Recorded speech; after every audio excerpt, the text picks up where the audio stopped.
જય શ્રી કૃષ્ણ. કેમ છો બધા? મજામાં?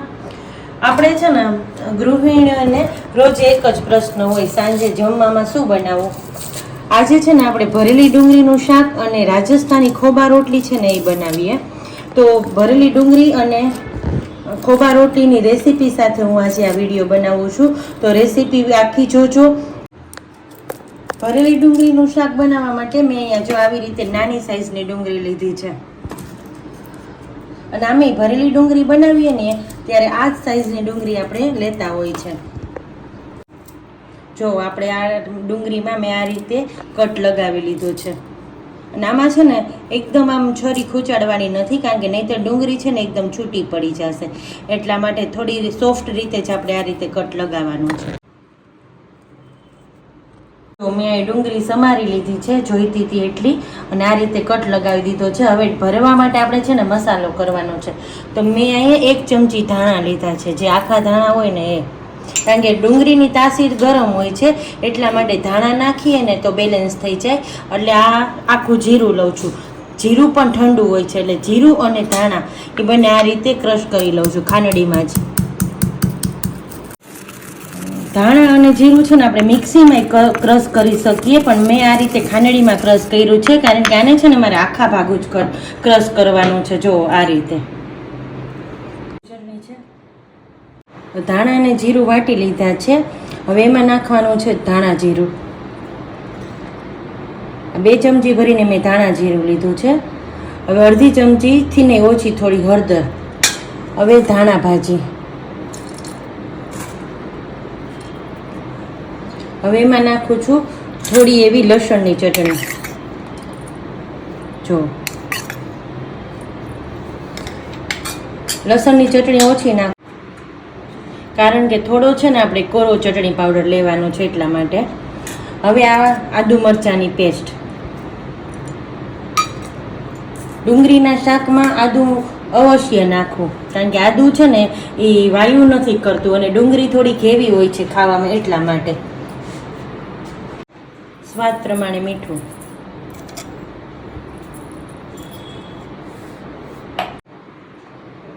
એક ચમચી તેલ. હવે આ રીતે છે ને મસાલો કરી લેવાનો છે મિક્સ બધું. હું આમાં કોઈ બીજા એક્સ્ટ્રા મસાલા નાખતી નથી. આમાં હું છે ને ગરમ મસાલો નથી નાખવાની.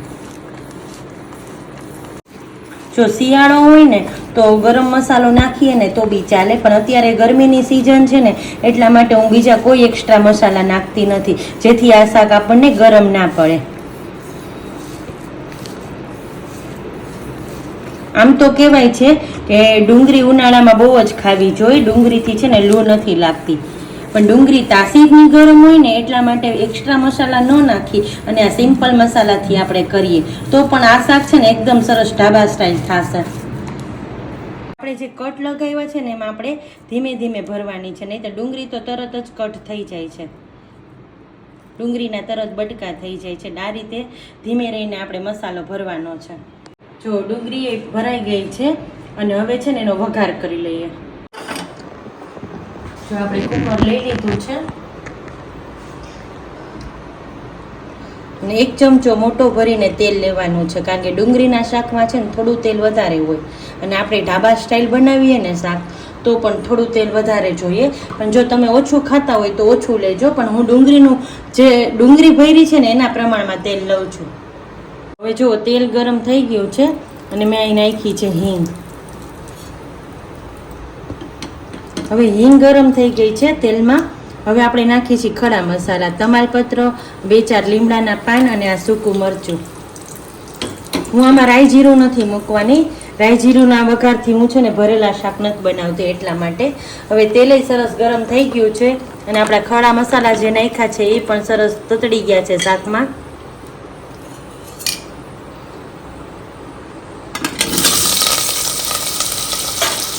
હવે ડુંગળી નાખી દીધી છે આપણે.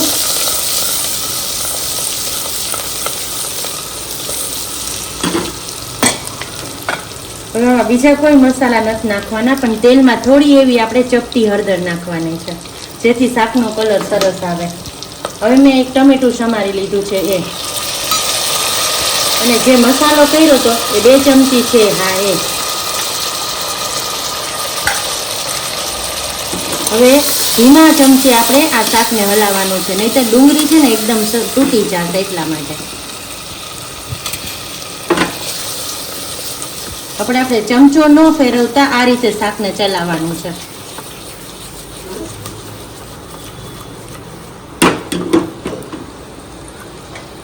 હવે આને જસ્ટ સેકન્ડ માટે કુકરનું ઢાંકણું ઢાંકી દઉં છું. ઢાંકણ ખોલી લઉં છું અને આપણે જે આ ડુંગળીનો વઘાર કર્યો તો જો એકદમ ડુંગળી તેલમાં સતળાઈ ગઈ છે.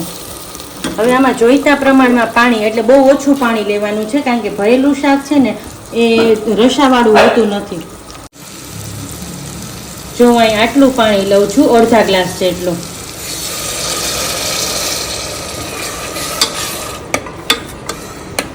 આનાથી વધારે પાણી જોશે નહીં.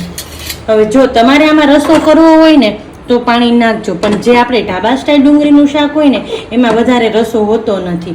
હવે આને એક જ વિસલ વગાડવાની છે એટલે ડુંગળીનું શાક આપણું તૈયાર થઈ જશે.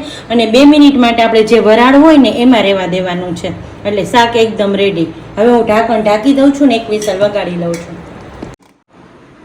હવે અહીંયા છે ને આપણે રાજસ્થાની ખોબા રોટી બનાવવાની છે. આપણા ગુજરાતી આ ઓછી બનાવે છે, પણ રાજસ્થાનમાં તો ઘરે ઘરે આ બને જ છે. તો એમાં આપણે જોઈશે જીરું. જો મેં આખું જીરું લીધું છે. આમાં જીરાનું પ્રમાણ થોડું વધારે હોય છે. ધાણા ભાજી જો તમારે ન નાખવી હોય તો ન પણ નાખી શકો, હું નાખું છું. આમાં બધા મસાલા કરી શકાય, પણ હું ધાણા ભાજી અને જીરું 2 જ નાખવાની છું. સ્વાદ પ્રમાણે મીઠું. અને આમાં છે ને મેં જે રેગ્યુલર આપણો ઘઉંનો લોટ હોય ને એ જ લીધો છે. અને હું મીડિયમ રફ લોટ રાખું છું રેગ્યુલર માટે, એટલે મેં એ લોટ લીધો છે. ભાખરીનો નહીં, પણ આપણે જે રોટલીનો હોય ને મીડિયમ રફ, હા એ લીધો છે. અને મોણ, થોડુંક મોણ વધારે હોય છે. આપણે આને છે ને ભાખરીનો લોટ બાંધીને એવો નથી બાંધવાનો, એટલો ટાઈટ નહીં. અને જેટલો રોટલીનો આપણે લૂઝ ઢીલો લોટ બાંધીએ ને એટલો ઢીલોય નહીં, પણ મીડિયમ લોટ બાંધવાનો છે. અને થોડુંક આમાં મોણ વધારે હોય છે, આપણે જે રેગ્યુલર ભાખરી હોય ને એનાથી થોડું વધારે. હવે આ રીતે પહેલાં લોટને મિક્સ કરી લેવાનો છે.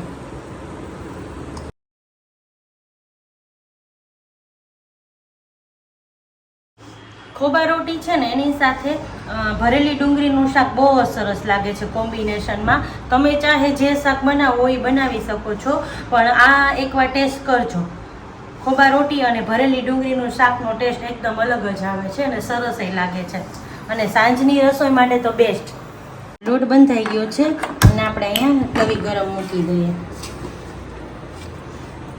ઘણા લોકો છે ને ખોબા રોટલી લોઢીમાંય કરતા હોય છે, પણ હું તાવડીમાં કરું છું. તમારે જેમાં કરવી હોય એમાં કરી શકો છો. રેગ્યુલર આપણે જે રોટલી ભાખરી કરતા હોય ને એનાથી આપણે આ થોડું ગોયણું મોટું લેવાનું છે.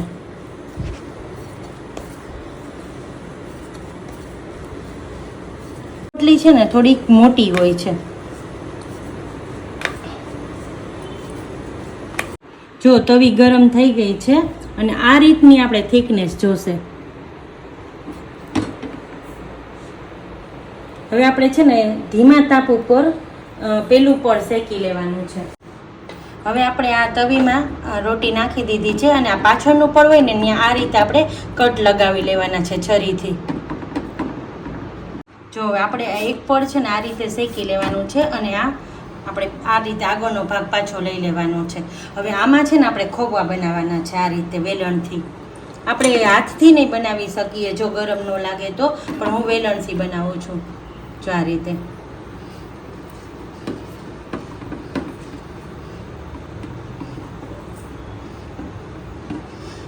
ખોબા રોટલી છે ને રાજસ્થાનની સ્પેશિયાલિટી છે.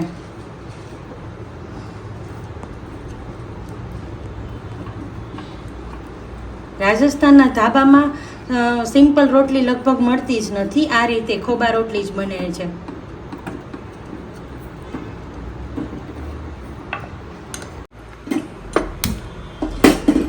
હવે આપણે છે ને પાછળનું પડ છે ને પ્રોપરલી શેકી લેવાનું છે એકદમ. અને પછી આ રીતે આપણે જારી મૂકી અને બીજું પડ શેકવાનું છે. જે એકદમ આપણે ખોબા પડ્યા છે ને આ રીતે આમાં શેકાઈ જશે જાળીમાં. હું તમને બતાવું. જો અહીંયા આપણી પ્રોપર ભાખરી પાછળના પરથી શેકાઈ ગઈ છે. હવે અહીંયા સ્લો ફ્લેમ ઉપર એકદમ સ્લો રાખવાની છે અને આ રીતે આપણે ખોબા હોય ને એને શેકવાના છે. આને ફાસ્ટ ગેસ ઉપર નહીં શેકતા, નહીંતર આ ખોબા છે ને એકદમ અંદર જે આપણે કટ માર્યું હોય આ રીતે વેલણથી એ કાચા રહી જશે. એટલે ફેરવી અને આ રીતે જારી ફેરવતા જવાનું છે અને આપણે શેકતા જવાનું છે.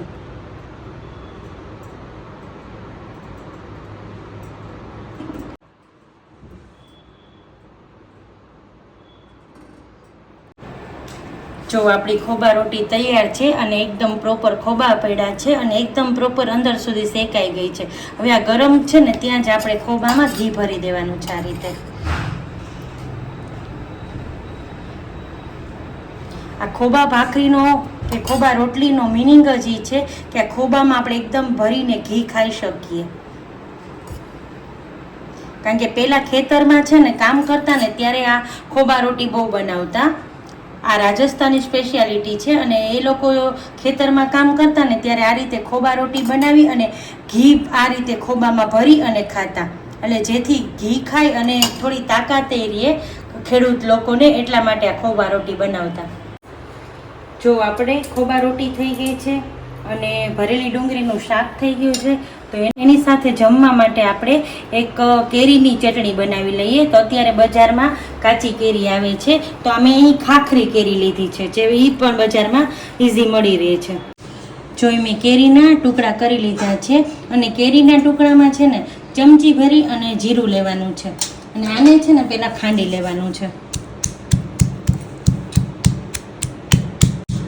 જો આપણે આટલી કેરી અધકચરી વાટી લીધી છે. હવે એમાં મેં એક તીખું મરચું લીધું છે અને આ રીતે આદુના ટુકડા લીધા છે. આ કેરીની ચટણી કરીએ ને એમાં તીખું મરચું જ લેવું, કારણ કે તીખો સ્વાદ ખાટો સ્વાદ સરસ લાગે એટલા માટે.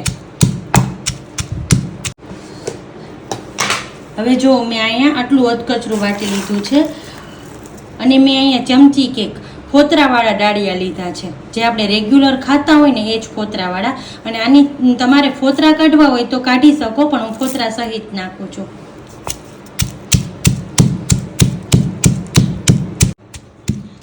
આ ચટણી એકવાર જરૂર ને જરૂરથી બનાવજો, ટેસ્ટમાં બહુ જ સરસ લાગે છે. હવે આ બધું 50% જેવું ખંડાઈ ગયું છે. હવે એમાં નાખું છું ધાણા ભાજી. જો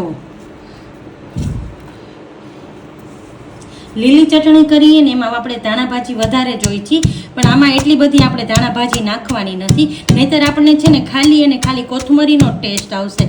કેરીનો ટેસ્ટ ને ડાળિયાનો ટેસ્ટ છે ને ક્યાંય નહીં આવે. એટલા માટે ધાણા ભાજી એ મીડિયમ જ લેવાની છે, વધારે નથી લેવાની.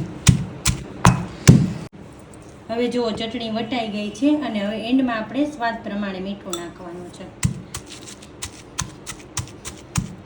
મીઠું એન્ડમાં જ નાખવું, કારણ કે આપણે ખાંડીએ ને અને મીઠું પહેલાં નાખી દઈએ ને તો તરત જ ખંડાતું નથી.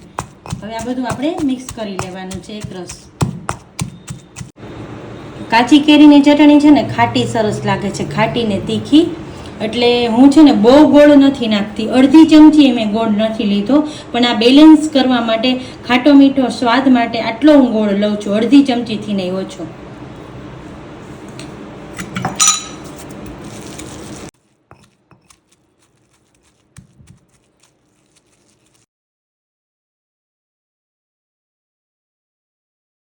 જે આપણે ચટણી બનાવી ને કાચી કેરીની, એ ચટણી થેપલા, પરોઠા, પૂરી સાથે સરસ લાગે. અને કોઈ વાર આપણને શાક ખાવાની ઈચ્છા ન હોય ને તો એ ચટણી આપણે આ ખોબા રોટી સાથે પણ એમનેમ જ ખાઈ શકીએ. તો હવે આપણે થાળી પીરસી લઈએ. તો આપણું ભરેલી ડુંગળીનું શાક, પછી આપણી આ ખોબા રોટી એકદમ ઘીથી ભરપૂર રાજસ્થાની સ્ટાઇલ. તો આપણી ખોબા રોટી, પછી આપણી કાચી કેરીની ચટણી કરી, એ ખટમીઠી ચટણી, સાથે આપણા બધાની પ્યારી છાશ તો ખરી જ, અને સાથે મસ્ત તીખું મરચું. તો આવી જાઓ તમે પણ બધા જમવા. એકદમ સરસ રાજસ્થાની ખોબા રોટી, આપણું દેશી ધાબા સ્ટાઇલ આખી ડુંગળીનું શાક અને ચટણી મરચાં છાશ સાથે.